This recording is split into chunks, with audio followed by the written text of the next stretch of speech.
Bom dia, Grazi. Gente, vou já começar, viu?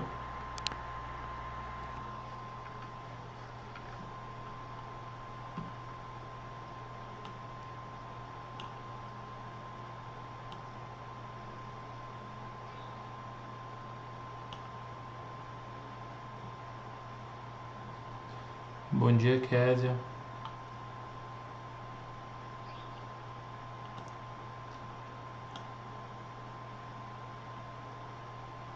Hoje quem está entrando é o pessoal do segundo ano e a live é para o terceiro. Pessoal do terceiro ano, como sempre, hein? Interesse lá em cima. Mas independente de quem esteja entrando, seja segundo, seja terceiro, sejam bem-vindos. Seja bem-vindo.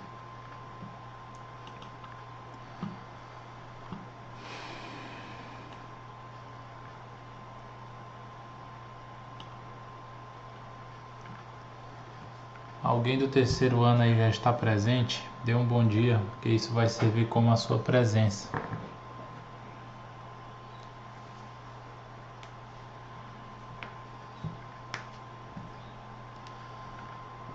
Vamos lá, meu povo.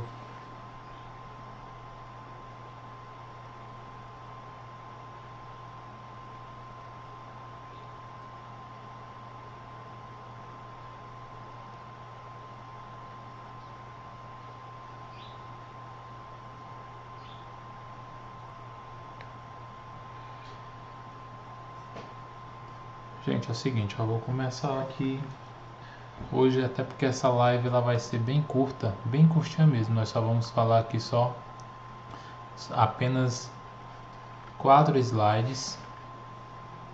E depois desses 4 slides eu vou mostrar aqui a nossa atividade.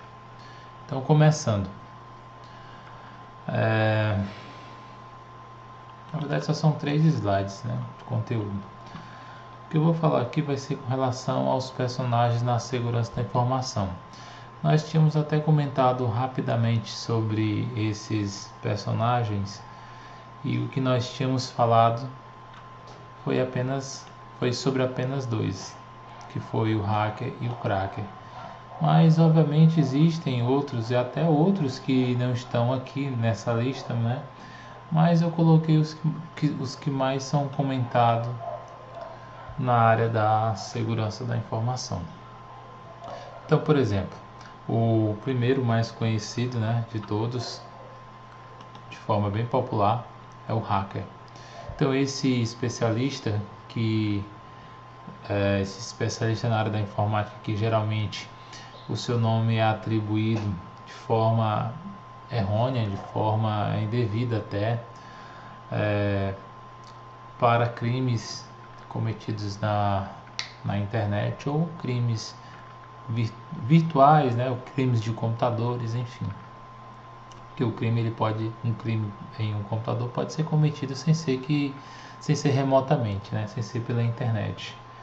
Mas ele pode ser esse crime pode ser cometido remotamente, independente da internet. Ou seja, se dentro de uma empresa você não tem internet, mas lá existe uma rede de computadores funcionando, esse crime pode ser cometido de um computador para outro, ou seja, remotamente, e não está havendo aí a presença da internet. Então, é um crime que foi praticado remotamente, mas não foi pela via da internet. E o crime também pode ser cometido presencialmente, né? Quando alguém invade seu computador ali presencialmente, né? E obviamente uma das formas para você evitar isso, que nós não vamos falar sobre proteção, é o uso de senhas. O uso de senhas, a gente vai ver que ele impede várias coisas, não somente o acesso do computador presencialmente, ok? Então, continuando, o primeiro cara aqui, o primeiro personagem é o hacker. Então, esse hacker, ele é um especialista que burla a segurança de sistemas informatizados, não comete crimes e ajuda a correção de falhas, divulgando-as. Ou seja, geralmente você vê isso. Deixa eu só dar uma olhadinha bem aqui. Não sei se foi algum problema.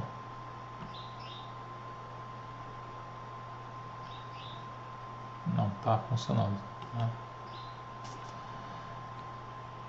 Então vou deixar aqui, vou deixar aqui o chat justamente para observar quem vai estar respondendo. Então, dando continuidade,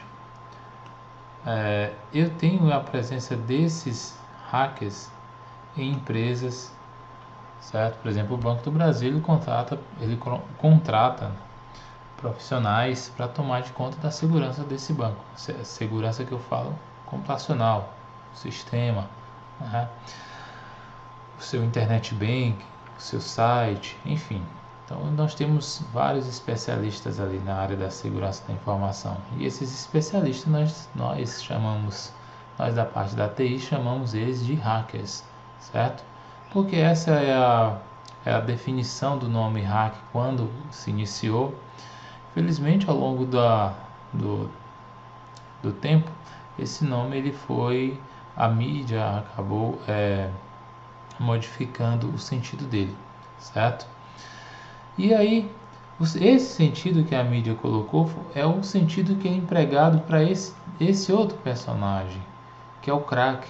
Esse sim é um especialista que está relacionado à quebra de senha de programa, aquele especialista aquele personagem que tem um grande poder um grande conhecimento na área da computação e faz o uso desse conhecimento para um uso maléfico, certo?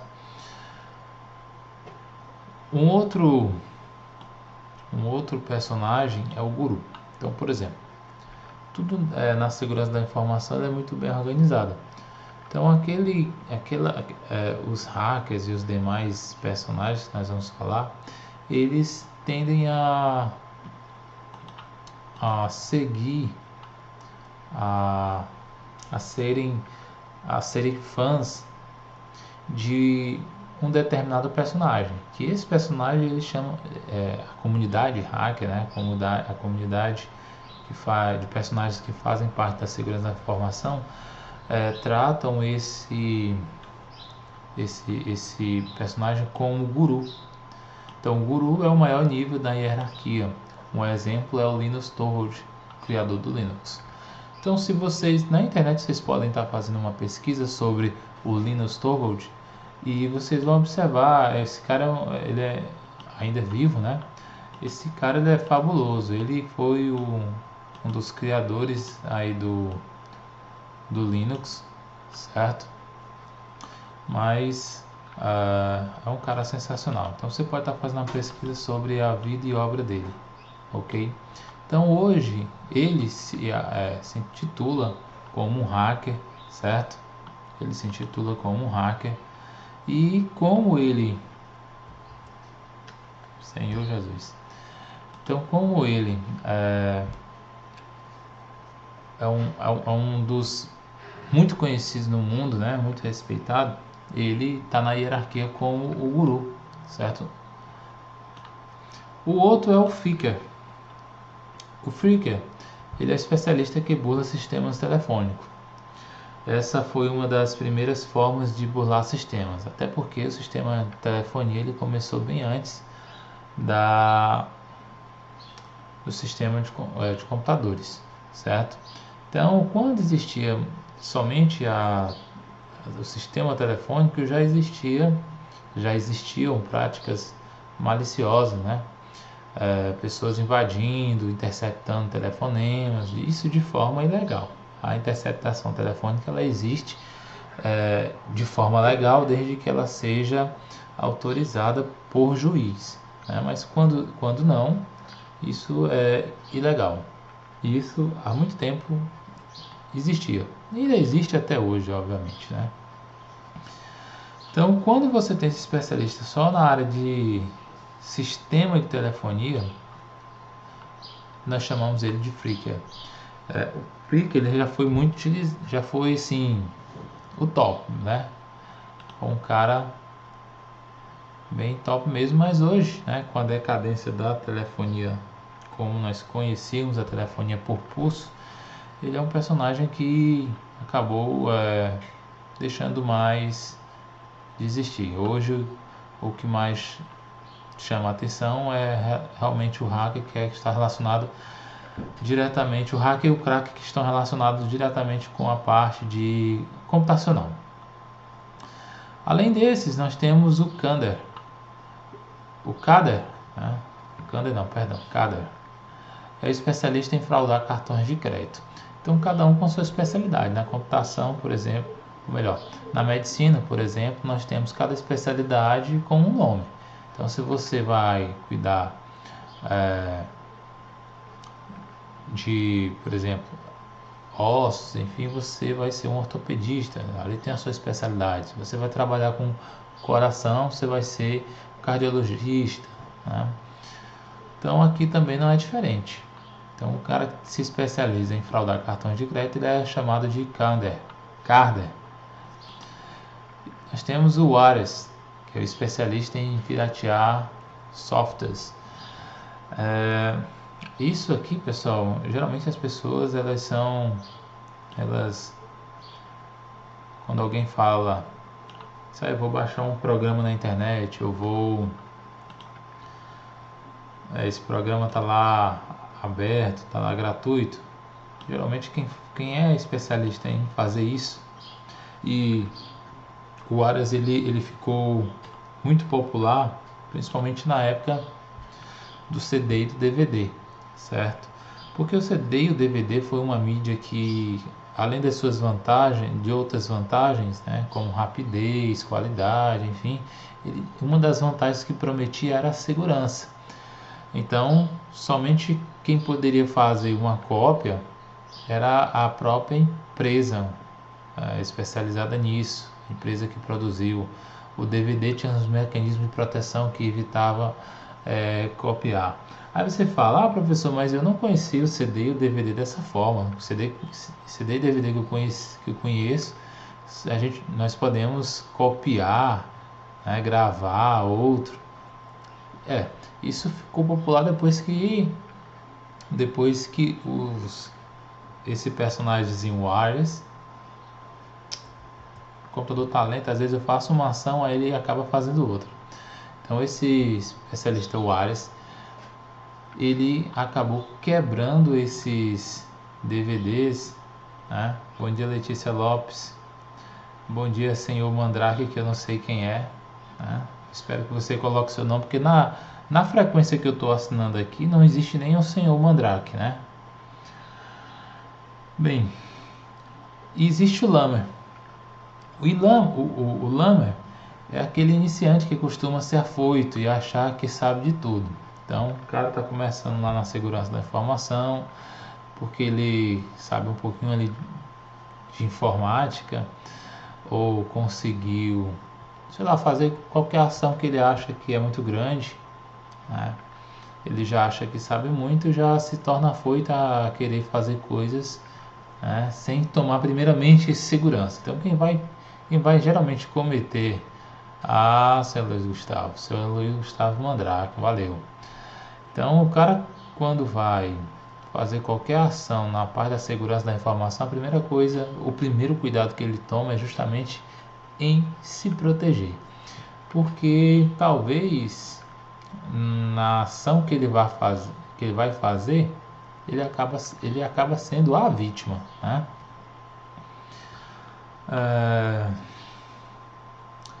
Enfim, eu não nego que, por exemplo, eu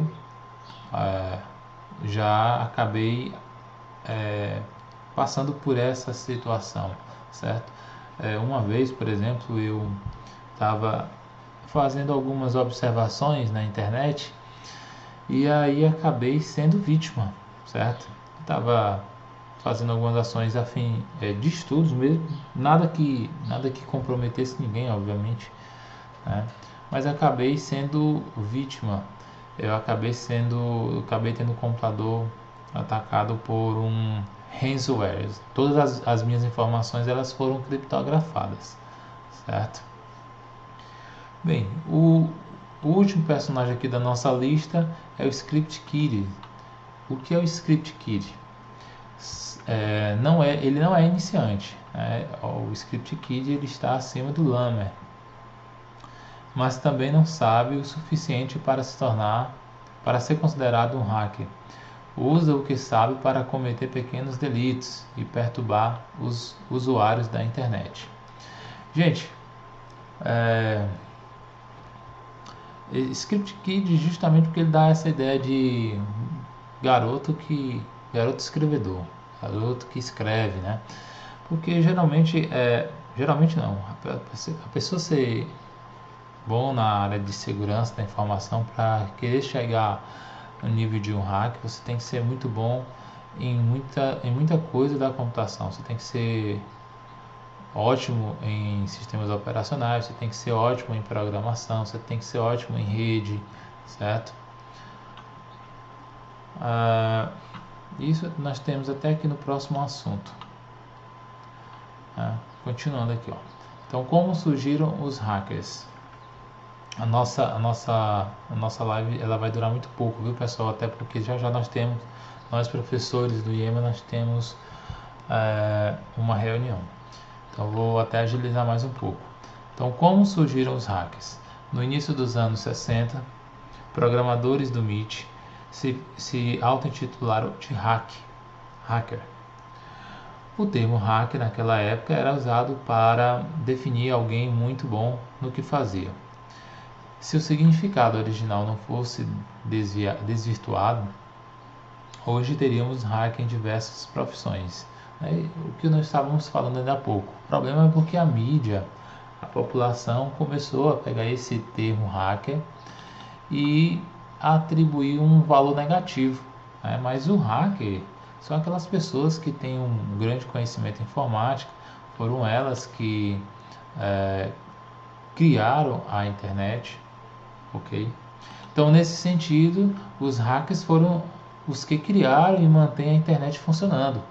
Os hackers são aqueles que mantêm a segurança de uma empresa hoje em dia, né?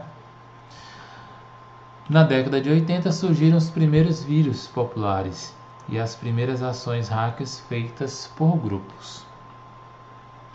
Nos anos seguintes, a imprensa, o cinema e os escritores acabaram por vincular definitivamente a palavra hacker com computadores e crimes de informática. Ok? Continuando. A mente hacker. Estudos na área administrativa e filosófica mostram que uma mente hacker pode ser útil no mundo dos negócios.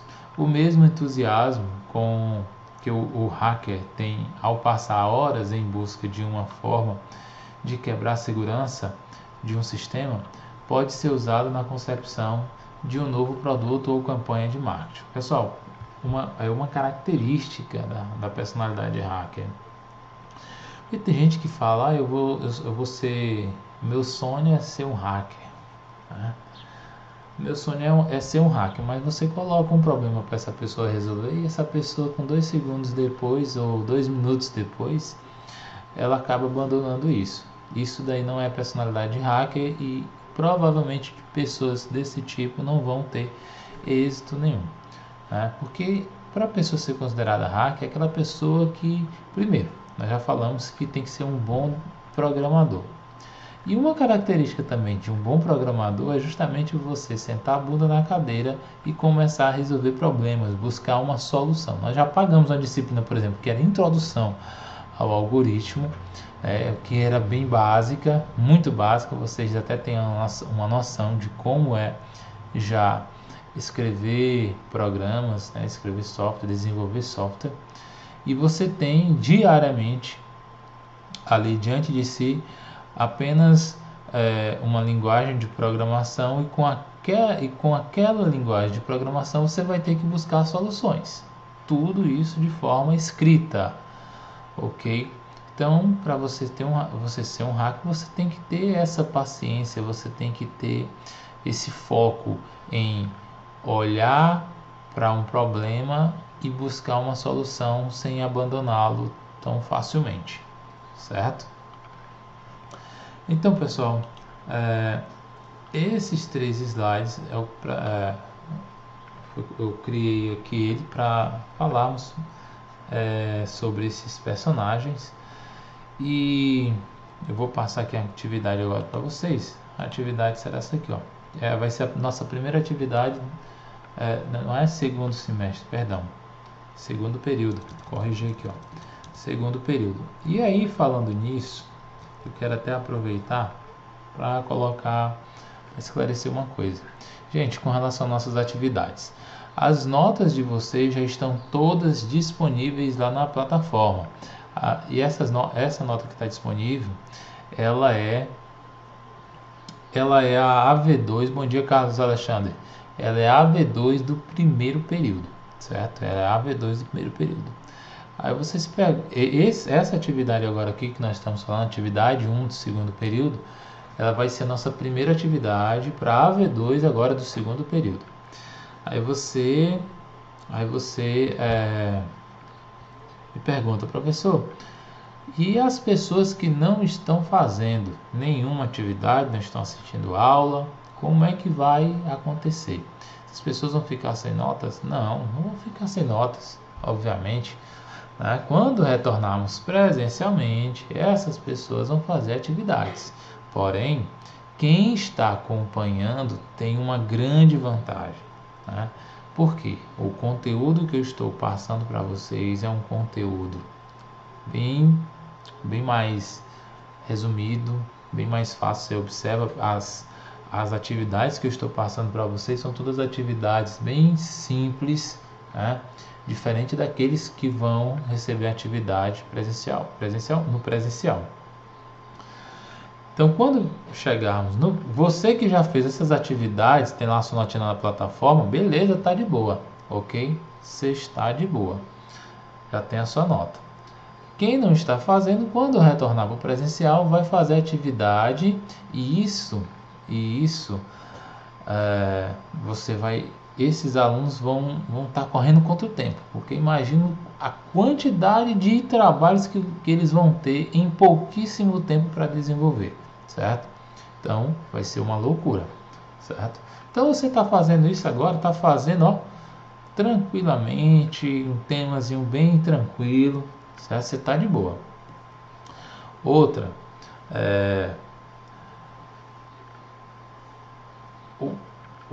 a gente fica decepcionado, pessoal.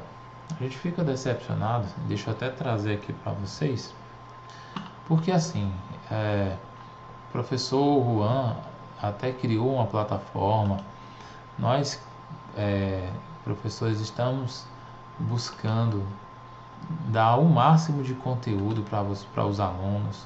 E aí o que a gente percebe é que os alunos, eles não estão aproveitando essa oportunidade. Então provavelmente nós, quando retornarmos, vamos ter aula aos sábados. Nós não teremos férias, ou uma parte das férias será comprometida, ou então alguns meses do ano de 2001 será comprometido. Tudo isso por quê? Por conta do desinteresse dos alunos. Certo? Então, por exemplo,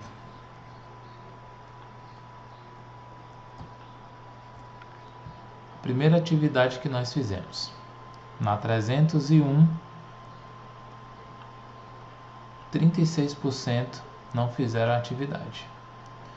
Na 302, 54% não fizeram a atividade. Professor, você está fazendo... Deixa eu agora aqui da segunda atividade. A segunda atividade foi sobre engenharia social. Nós temos aqui a 301, 44% dos alunos não fizeram a atividade. 44% dos alunos não fizeram a atividade. 302, 67% não fizeram atividade. Aí é interessante que os alunos que estão mais me dando trabalho agora são aqueles alunos que me dão trabalho na sala de aula pelo uso do celular. Então, quando eu estou dando aula presencial, o cara está usando o celular, me dando trabalho. Quando agora é para usar o celular, para desenvolver as atividades, para assistir às aulas, a pessoa não pega no celular, né, para isso. Então, essa falta de interesse é o que vai acabar prejudicando a todos nós. E eu, sinceramente, eu não queria ter que dar aula dia de sábado, porque eu vejo que aqui, à distância, é algo que também é interessante. Por exemplo, você está assistindo essa aula, você tem várias opções para você tirar dúvidas. Se você não entendeu, você tem a possibilidade de repetir o conteúdo quantas vezes você quiser, certo? Ah, professor, eu não tenho acesso à internet. Provavelmente você deve morar próximo de algum aluno que pode ter, ou de alguém que tenha internet. Eu passei várias formas do aluno poder enviar essas minhas atividades. Por exemplo, eu recebi várias atividades que o aluno escrevia no caderno, tirava uma foto e enviava para que o amigo postasse. Ou então entregava isso para o amigo postar. Ou então ele levava o caderninho lá para a casa do amigo, o amigo tirava a foto e postava na plataforma, mandava por e-mail, mandava pelo WhatsApp. Independente, você tem várias e várias maneiras. Ah, professor, não tem ninguém no raio de 2 km, 5 km da minha casa que tenha internet. Eu moro numa ilha. Então, eu acredito que você pode ir até o IEMA ou a casa de algum professor e pedir para que ele poste. Nenhum professor vai se recusar a isso. Seja você morando em Matões, seja você morando em Parnarama, certo? A professora Jaqueline de Parnarama até se prontificou a fazer isso. Então, assim, nós temos várias formas, né? E, infelizmente, né, a falta de interesse vai acabar nos prejudicando, tanto aos professores como aos alunos, ok? Então, reflitam, né? Converse com seus colegas para ver se a gente consegue mudar essa situação e não nos prejudicarmos mais ainda, ok? Gente, esses slides e essa atividade estará na plataforma daqui a pouquinho. Logo que eu terminar aqui, eu vou estar postando, certo? Eu estou preparando o material para a live na próxima semana, que aí essa live sim vai ser mais extensa e a gente vai ter bem mais assunto para falar, certo? E vamos trabalhar a parte de proteção, ok? Então, por hoje, isso é só, ok? Um abração,